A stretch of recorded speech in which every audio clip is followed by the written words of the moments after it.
सबसे पहले ग्राम नकुनी की पावन धरती को सादर सेवा जोहार करते हुए आज विभिन्न जन समस्याओं को लेकर के हमारी भारत आदिवासी पार्टी के तत्वाधान में एक दिवसीय विभिन्न जन समस्याओं को लेकर के हम जो है आंदोलन करने जा रहे। सबसे पहले इस गांव के समस्त देव शक्तियों को, पुरखा शक्तियों को नमन करता हूं और सामने बैठी हुई हमारे इस धरती के राजकुमारी, राजकुमार, मातृशक्ति, पितृशक्ति, युवा नौजवान साथी, आप सभी के चरणों को सादर सेवा जोहार। जय भीम, जय संविधान। और आज के इस कार्यक्रम में हमारे विराजमान वरिष्ठ नेता सम्माननीय श्री लाल बहादुर सिंह नेटी जी, सम्माननीय रामकृपाल सिंह बड़करे जी सभापति महोदय, सम्माननीय ब्लॉक अध्यक्ष हमारे भैया अजय सिंह पिंडरो मोनो जी, और लगभग सभी को जानता हूं सामूहिक रूप से, सभी को सादर जय सेवा, जय जोहार, जय भीम, जय संविधान। साथियों, जैसा कि आज विगत 30 वर्षों से ग्राम पंचायत गाड़ा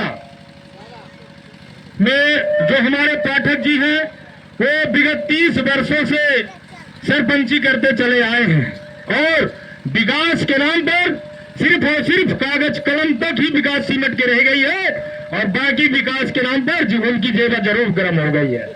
संबंधित उन्हीं की एक घर से शिक्षिका है जो नकुनी में पदस्थ है और ज्वाइन दिनांक से वर्तमान तक कभी भी स्कूल नहीं आती हैं। वो इस तरीके से उनकी जो जनसंख्या है वो सीमित है, लेकिन वो शिक्षा में भी कब्जा कर लिए और पंचायत के राजपाट में भी कब्जा कर लिए। इसीलिए यहाँ का विकास जो है शून्य है। बिजली, रोड, पानी, सड़क सब खा गए। विकास के नाम पर वो अपना जेब जरूर गरम कर लिए, लेकिन यहाँ के लोगों की जो मूलभूत सुविधा मुहैया कराना जाना चाहिए था पंचायत के द्वारा, वो आज देख लीजिए नकुनी के इस मोहल्ले से लेकर के और पसगड़ी बुरवा पहुंच मार्ग तक लगभग 6 किलोमीटर। यदि 30 वर्षों के लंबे अरसे में 50 मीटर, 100 मीटर, 200 मीटर यदि रोड का निर्माण कर दे तो निश्चित तौर पर आज कीचड़ मुक्त और रोड सही बन गया होता और सभी टोला मोहल्ला पारा में बिजली की समुचित व्यवस्था हो गई होती।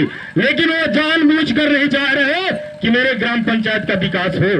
यदि विकास हो जाएगा तो निश्चित तौर पर यहाँ के लोग क्यों बाहर पलायन करेंगे?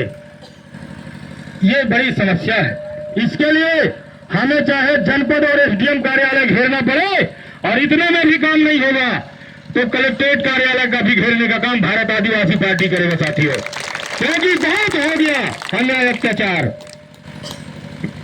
आप लोग कहेंगे, मैं कहूंगा भारत आदिवासी पार्टी का पीला गमछा, तो आप लोग कहोगे नहीं बनेगा बीजेपी कांग्रेस का चमचा।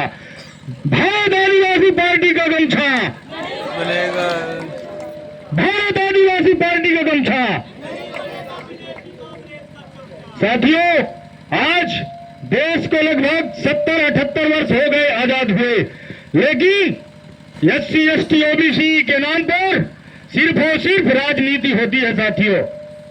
आज अरबों खरबों रुपए सरकार के द्वारा आवंटित की जाती है, विभिन्न तरह के योजनाएं चलाई जाती हैं, लेकिन किसी भी योजना का प्रसाद के रूप में भी लोगों को नहीं मिल पाता है।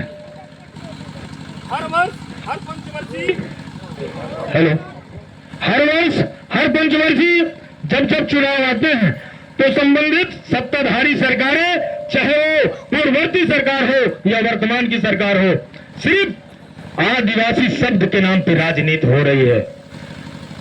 यदि 55-60 वर्षों में कांग्रेस ने जो लूट भ्रष्टाचार करके दिखाया है, कहीं उससे चौगुना ये 20 वर्षों की राजपाट में भारतीय जनता पार्टी ने देश और प्रदेश को लूट करके अब उससे भ्रष्टाचार महीने वो 1200 रुपए के चक्कर में वोट दे दिए और इनकी सरकार बन गई।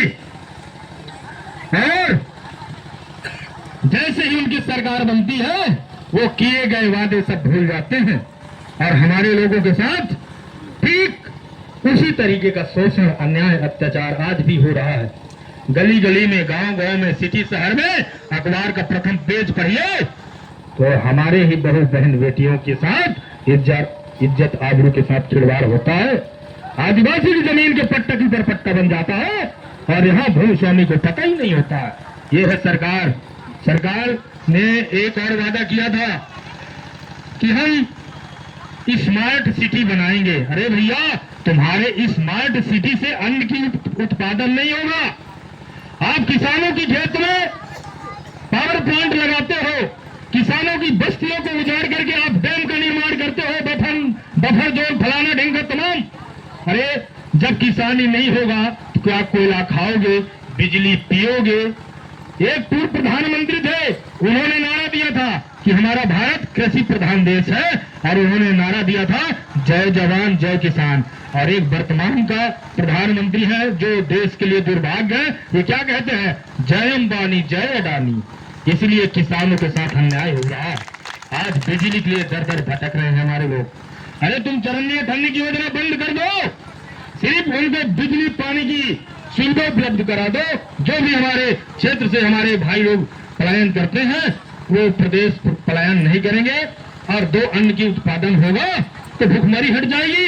आपको चरनिया ठन्नी योजना चलाने की क्या आवश्यकता है?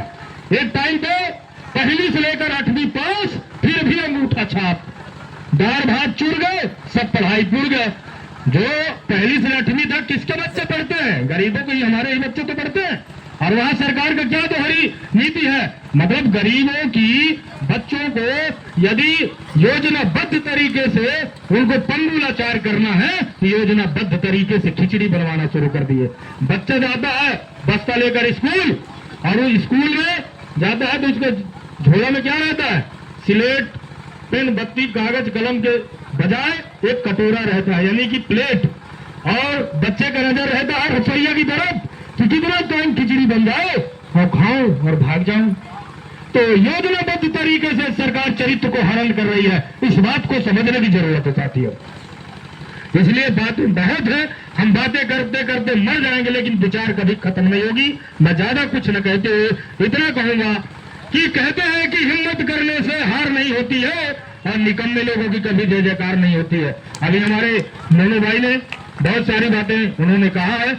मैं कोई वक्ता, कोई नेता नहीं हूँ, इसी समाज का बेटा हूँ। जब आपकी चरणों का धूल माथे पर पड़ता है तो सेवा करने के लिए आतुर हो जाता हूँ। चंद इन्हीं शब्दों के साथ अपनी वाणी को विराम दूंगा। आप सभी के चरणों में सादर सेवा जोहार। जय भीम, जय संविधान, जय भारत आदिवासी पार्टी।